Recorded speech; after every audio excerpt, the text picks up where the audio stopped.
का बात बा जानू जी?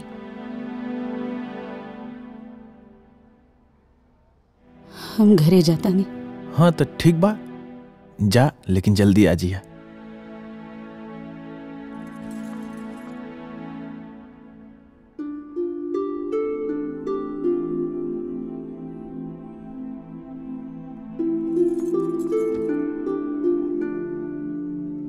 अब का भइल?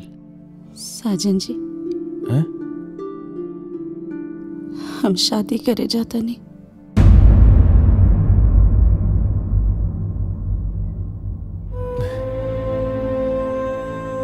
शुआ के बुरा तो नहीं के ना लागत। तोहरा का पता कि हमरा के कितना बुरा लगा था? ना, हमरा काहे बुरा लगी? वैसे भी हमनी के तलाक हो गइल बा ना। शुआ के कितना बुरा लागता इ तोरा और चेहरा से पता चला था। एगो बात कही? हाँ बोला ना।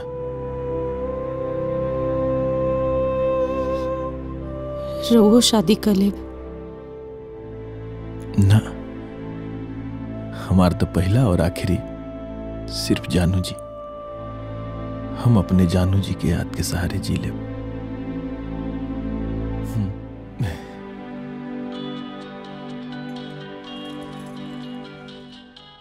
पापा